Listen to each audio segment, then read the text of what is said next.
반응이 센 CBC 뉴스 지금 시작합니다. 첫 번째 뉴스입니다. 정부가 국내 시스템 반도체 산업 육성을 위한 행보를 시작했습니다.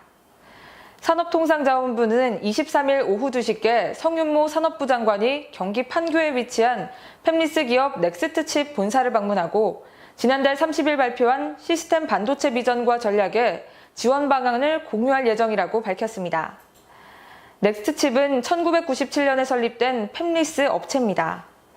최근 차량용 고화질 영상처리 반도체를 개발해 현대 기아차, 일본자동차 1차 벤더인 클라리온의 제품을 납품하는 등 차량용 반도체 시장에서 성과를 거두고 있습니다. 산업부는 이번 방문은 시스템 반도체 비전과 전략의 후속 조치라며 팹리스 지원 대책 추진 상황을 업계에 전달하고 시스템 반도체 산업의 핵심 주체인 팹리스 기업 현장을 둘러보고 업계와 적극 소통하고자 마련됐다고 전했습니다. 정부는 우수 기술력을 갖춘 팹리스 기업들의 기술 개발부터 수요 연계, 시제품 제작 지원 등을 일괄 지원하는 것을 팹리스 업체 지원 대책의 기본 방향으로 정했습니다. 구체적으로 수요 연계형 연구 개발, 팹리스 전용 펀드 조성, 팹리스 인력 양성 등의 방안을 추진할 계획입니다. 이러한 방향 설정은 시스템 반도체 개발과 양산에는 장기간 고비용이 소요돼 중소 팹리스 기업이 매출을 올리기까지 감당할 리스크가 크기 때문으로 추정됩니다. 수요 연계형 연구 개발은 2029년까지 진행되는 사업입니다.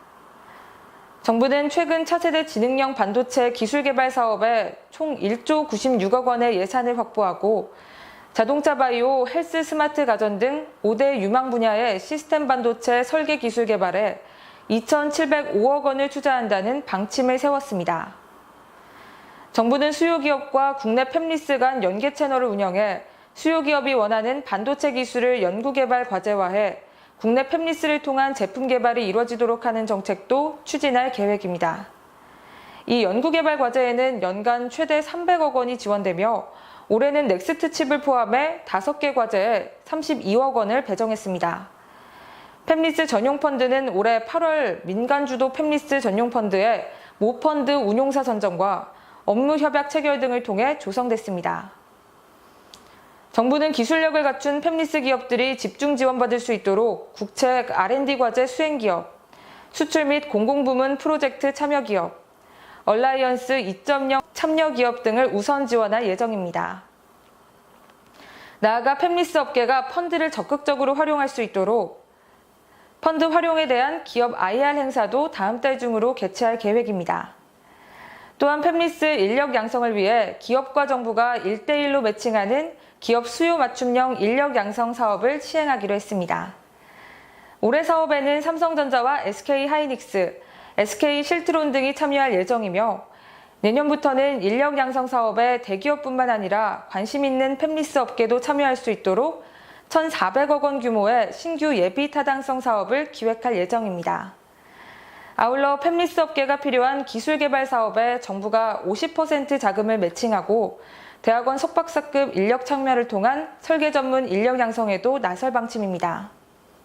성윤모 장관은 이번 시스템 반도체 비전과 전략을 통해 2030년 팹리스 시장 점유율 10% 달성이라는 야심찬 목표를 설정했다며 결국은 한국판 퀄컴이나 NXP와 같은 우수한 팹리스 기업이 배출되는 것이 진정한 시스템 반도체 산업의 발전이기 때문에 정부도 팹리스 업계에 지속적이고 장기적 투자가 이뤄질 수 있도록 계속 관심을 기울이겠다고 강조했습니다. 이어서 두 번째 뉴스입니다. 인텔, 퀄컴, 자이링스, 브로드컴 등 주요 칩 제조업체들이 화웨이와 거래를 중단하기로 했다고 19일 외신이 보도한 데 이어 현지 시간 22일 ARM이 미국의 제재 조치에 따라 화웨이와 거래를 중단할 것을 최근 내부 문서를 통해 지시한 내용이 알려졌습니다. 또한 이러한 미중 간의 긴장감이 극에 달하면서 한국 기업 또한 압박을 받고 있는 상태입니다. BBC가 입수한 내부 문서에 따르면 최근 ARM은 내부 직원을 대상으로 최근 시작된 미국의 제재 조치와 관련해 화웨이 또는 그 자회사와 관련된 모든 접촉과 지원, 진행 중인 협력을 중단할 것을 지시했습니다. 이 문서에서 ARM은 자사 기술이 미국 기반 기술을 포함하고 있으며 ARM 역시 트럼프 행정부의 제재 조치 대상에 해당된다고 판단했습니다. 최근 도널드 트럼프 미국 대통령이 중국 기업 화웨이와 자국 기업의 거래를 제한함에 따라 구글이 화웨이 스마트폰의 안드로이드 관련 솔루션 공급을 중단한 상태에 이어 칩 공급망마저 막힌 것입니다. ARM은 화웨이가 갖춘 하이실리콘 기린뿐만 아니라 퀄컴 스냅드래곤, 삼성전자 엑시노트 등 모바일용 프로세서와 통신칩 등 폭넓은 분야에 쓰이는 저전력 칩의 기본 틀을 갖춘 회사입니다. ARM이 화웨이와 거래를 중단한다면 ARM의 기술을 기반으로 모바일 프로세서와 통신 관련 칩을 개발 중인 화웨이에는 심각한 타격을 주게 됩니다. 이에 대해 ARM은 최근 미국 정부의 화웨이 제재 조치를 준수하고 있으며 이를 위해 적절한 미국 정부 부처와 협의 중이라며 오랫동안 파트너였던 하이실리콘과의 관계를 중요시하고 있으며 해당 문제가 원만히 해결되길 바란다고 밝혔습니다. 화웨이 역시 파트너사와 긴밀한 관계를 중시하고 있으나 이 중 일부가 정치적인 결정으로 인한 압력을 받고 있음을 알고 있다며 이런 유감스러운 상황이 해결될 수 있다고 믿으며 우리의 최우선 목표는 여전히 세계 수준의 기술과 제품을 전 세계 소비자에게 전달하는 것이라는 입장을 내놨습니다. 한편 구글이 중국 화웨이의 안드로이드 서비스를 차단한 데 이어 마이크로소프트도 화웨이 제재에 동참하는 움직임이 포착됐습니다. 구글이 중국 화웨이의 안드로이드 서비스를 차단함에 따라 화웨이 차기 스마트폰에선 지메일 같은 구글 앱이나 구글 플레이를 더 이상 사용할 수 없게 됐는데요. 한 외신은 마이크로소프트 온라인 스토어에서 화웨이 메이트북 X 프로 노트북 PC가 갑작스럽게 사라졌다고 보도했습니다. 메이트북 X 프로는 현재 미국에서 구입할 수 있는 최고 윈도우 노트북으로 꼽힙니다. 보도에 따르면 메이트북 X 프로뿐만 아니라 화웨이의 다른 하드웨어 제품들도 마이크로소프트 온라인 스토어에서 검색되지 않고 있습니다. 이 같은 행보는 최근 구글을 비롯한 미국 기업들이 연이어 화웨이 제재에 동참한 것과 맞물려 관심을 끌고 있습니다. 미국 상무부가 지난주 화웨이를 거래 제한 기업 목록에 올린 직후 구글은 안드로이드 라이선스를 중단하겠다고 선언했습니다. 인텔, 퀄컴 등 반도체 업체들도 화웨이에 제품 공급을 하지 않기로 했습니다. 화웨이는 그동안 미국 정부의 보복 조치에 대비해 자체 모바일 운영체제 개발 작업을 진행해 왔습니다. 하지만 운영체제가 완성되지 않은 상태에서 제한 조치가 가해지면서 향후 어떤 영향을 받을지에 관심이 쏠리고 있습니다.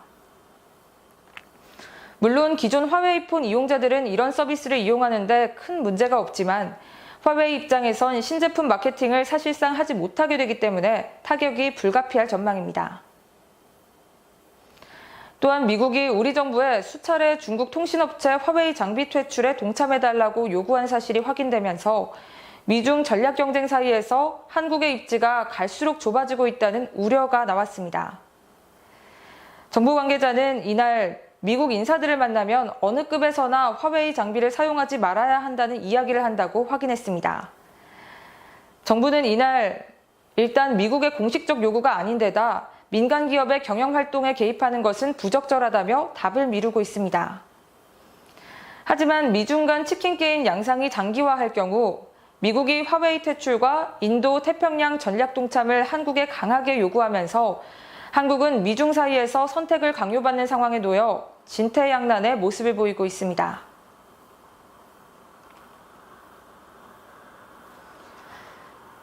이어서 세 번째 뉴스입니다.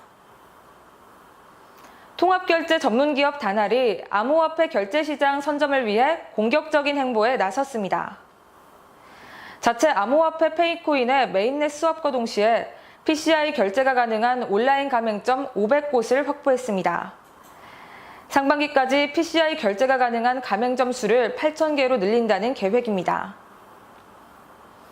페이코인은 지난 21일 서울 강남에 위치한 달콩커피 논현점에서 첫 단독 미트업을 개최하며 이같이 밝혔습니다.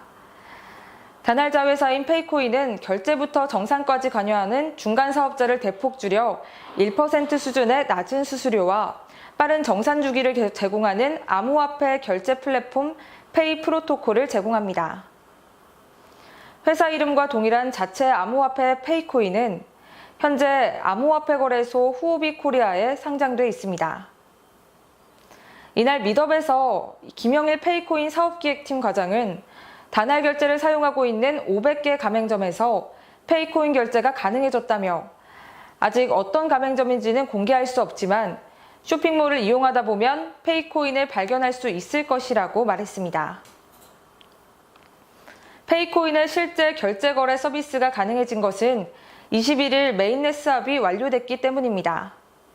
페이코인은 하이퍼 레저 패브릭 기반 메인넷을 사용하지만 후오비 코리아에 상장됐던 PCI는 기존 거래 시스템에 적용이 쉬운 ERC20 기반이었습니다.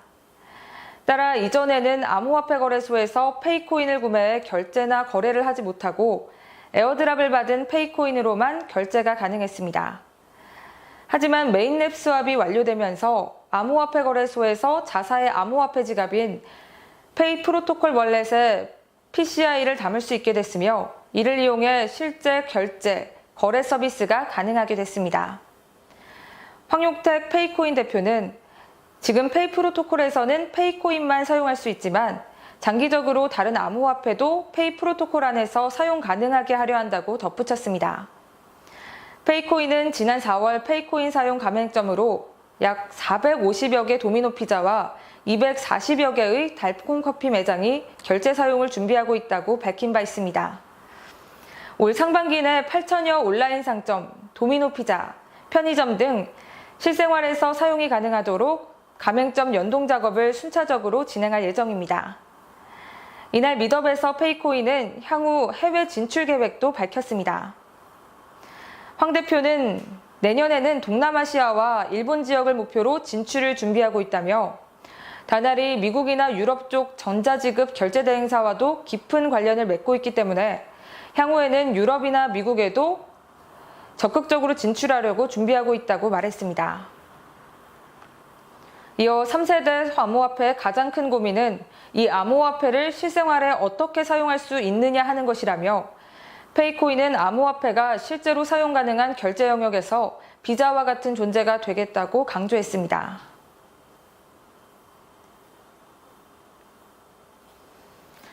이어서 네 번째 뉴스입니다. 애플이 기존 맥북 버터플라이 키보드를 무상으로 교체해줄 예정이라고 밝혔습니다. 애플이 고객 불만에 대응하기 위해 버터플라이 키보드 교체 프로그램을 대폭 선보입니다. 교체 속도와 범위를 좀 더 확대해 고객 불만을 줄인다는 계획입니다. 이와 함께 애플은 맥북 신모델부터는 한층 개선된 버터플라이 키보드를 탑재한다고 밝혔습니다. 시넷은 애플이 2019년 출시된 맥북 신모델에는 새로운 키보드가 들어갈 것이라고 보도했는데요. 애플은 버터플라이 키보드에 사용됐던 소재를 변경해 향후 문자 이중 입력 문제를 피할 것이라고 밝혔습니다. 또한 애플은 맥북 기존 모델에 탑재된 버터플라이 키보드도 무상 교체해줄 예정입니다. 버터플라이 키보드는 작년에 한 차례 보강됐지만 고객 불만은 이어져 왔는데요. 문제가 된 버터플라이 키보드는 2015년 출시된 맥북에 처음 탑재됐습니다. 당시 애플은 노트북을 좀 더 얇고 가볍게 만들기 위해 버터플라이 키보드를 사용했다고 밝혔습니다. 하지만 이 제품 출시 직후부터 문자가 중복 입력되거나 아예 입력되지 않는 등의 오류가 발생했습니다. 또 버터플라이 키보드의 키감이 좋지 않다는 불만도 끊이지 않았습니다. 이와 함께 이물질에 취약해 문자가 제대로 입력되지 않는다는 불만도 제기됐습니다. 수리 문제도 만만치 않았습니다. 버터플라이 키보드는 문제가 생길 경우 기판 전체를 뜯어내거나 교체해야 했습니다. 그러다 보니 수리 비용만 $700를 웃돌기도 했는데요. 이런 불만에 대해 애플은 초기에는 별다른 대응을 하지 않았습니다. 그러다 지난해 사용자 17,000여 명이 캘리포니아 북부 지방법원에 집단 소송을 제기한 이후에야 결함을 인정하고 사과했습니다. 애플은 작년에 버터플라이 키보드에 얇은 실리콘막을 추가해 이물질 침입을 막는 방법으로 키보드를 변경한 바 있습니다. 작년 6월 애플은 해당 문제를 겪고 있는 맥북과 맥북 프로 모델의 키보드를 무상으로 수리해주겠다고 밝혔습니다. 무상 수리가 가능한 모델은 2015년부터 2017년 사이에 발표된 모델입니다. 애플은 이때 키보드 내부에 얇은 실리콘막을 추가해 소음을 줄이고 이물질을 들어가는 것을 방지해 보강했습니다. 하지만 일부 사용자들은 계속해서 문제가 발생한다며 근본적인 키보드 문제를 해결하지 못했다고 비판했습니다. 지난 3월 애플은 새롭게 적용한 3세대 버터플라이 키보드 결함에 대해 다시 사과 입장을 밝혔는데요. 우리는 일부 사용자가 3세대 버터플라이와 관련된 문제를 겪고 있다는 것을 알고 있다며 맥북 고객의 대다수는 새로운 키보드로 긍정적인 경험을 하고 있다고 덧붙였습니다. 21일 애플의 키보드 교체 프로그램 발표로 맥북 사용자들은 버터플라이 키보드가 고장나면 무료로 수리받을 수 있게 됐습니다. 작년에 발표됐던 수리 프로그램과 마찬가지로 해당 키보드는 구입 후 4년간 수리와 교체가 가능합니다.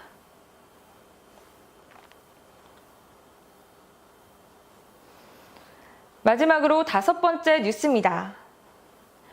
마이크로소프트가 윈도우 10 2019년 5월 업데이트를 일반 사용자를 대상으로 배포하기 시작했습니다.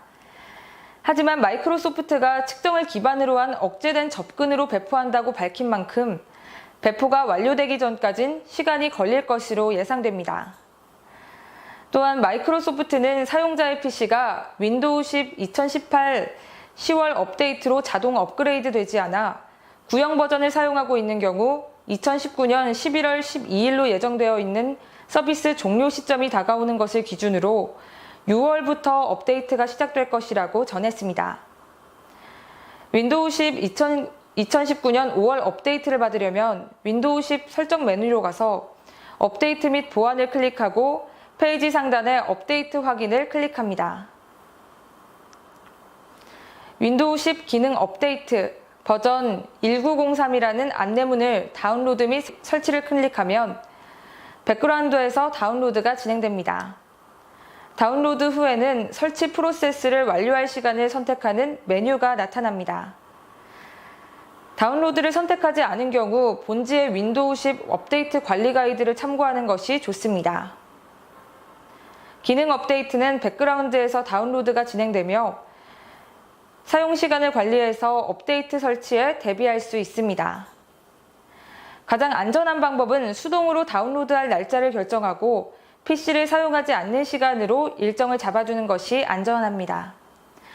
윈도우 10 2019년 5월 업데이트의 신기능 중 하나로는 작업 표시줄에 편리한 윈도우 10 업데이트 아이콘이 표시되는 것입니다.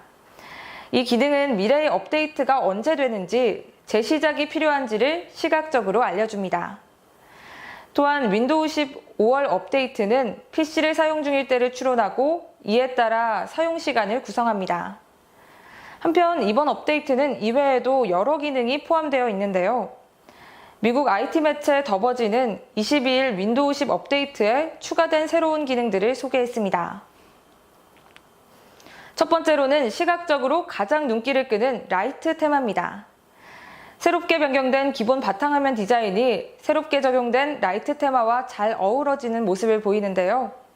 특히 이 배경화면의 특별한 점은 그래픽이 아닌 직접 촬영을 통해 제작한 화면이라는 겁니다. 두 번째로는 윈도우 샌드박스입니다. 이번 업데이트에서 마이크로소프트는 새롭게 윈도우 샌드박스 기능을 적용했습니다. 컴퓨터 사용자는 불가피하게 확인되지 않은 응용 프로그램을 실행해야 할 때가 있는데 샌드박스 기능은 이때 보다 안전하고 간편하게 작업을 할 수 있게 해줍니다. 윈도우 샌드박스는 특정 응용 프로그램을 일시적으로 데스크톱 환경과 격리시킬 수 있도록 하는 기능으로 윈도우 샌드박스를 통해 테스트하려는 응용 프로그램을 실행한 다음 해당 샌드박스를 종료하면 그 안에서 실행했던 프로그램과 파일들은 사라지게 됩니다. 실행됐던 프로그램과 파일은 운영체제에 영향을 미치지 않습니다. 이 기능은 윈도우 기능 켜기 끄기 메뉴를 통해 접근할 수 있습니다. 세 번째로 검색에 통합되어 있던 코타나가 이번 업데이트로 분리됐습니다. 윈도우 10은 시작 버튼 옆에 검색창이 있습니다. 기존에는 이 검색이 마이크로소프트의 AI 비서 코타나와 통합되어 있었습니다. 하지만 마이크로소프트는 이번에 코타나와의 연결을 분리시키고 응용 프로그램이나 문서 파일들만 검색할 수 있도록 했습니다. 네 번째로는 시작 화면에서 앱 삭제가 가능해졌습니다. 마이크로소프트는 윈도우 10 사용자가 시작 화면에서 설치된 기본 앱을 제거할 수 있도록 하고 있습니다. 이번 업데이트에서는 그루브 뮤직, 캘린더, 영화 및 TV, 계산기, 새로운 페인트 3D, 3D 뷰어와 같은 응용 프로그램을 시작 화면에서 직접 삭제할 수 있습니다. 그 외에 시작 메뉴 단순화, 공지센터에 있는 밝기 슬라이더를 통한 손쉬운 밝기 조정, 이모티콘 추가, 혼합 현실 데스크톱 앱 실행을 통한 VR 강화, 윈도우 업데이트 일시 중지 기능 등이 추가로 업데이트됐습니다. 윈도우 업데이트 중 PC의 여유 공간이 충분하지 않으면 윈도우 업데이트를 할 수 없기 때문에 윈도우 업데이트 시작 전에 약 7GB의 디스크 공간을 할당하는 기능도 도입됐습니다. 마지막으로 최신 업데이트를 사용하지 않는다면 서비스 종료일이 있다는 점에 유의해야 합니다. 2018년 4월 업데이트는 2019년 11월 12일에 홈과 프로 에디션 서비스가 종료됩니다. 마이크로소프트는 블로그를 통해 6월부터 2018년 4월 업데이트 구동 중인 디바이스를 업데이트하며 서비스 종료일에 앞서 몇 개월간 머신러닝에 기반한 배포 프로세스를 진행할 예정이라고 전했습니다. 오늘 5시 라이브 뉴스와 현장 여기까지입니다. 알찬 내용 있으셨다면 구독과 좋아요 눌러주시고 댓글은 저희에게 힘이 됩니다. 반응이 센 CBC 뉴스 최서원이었습니다. 시청해주셔서 고맙습니다.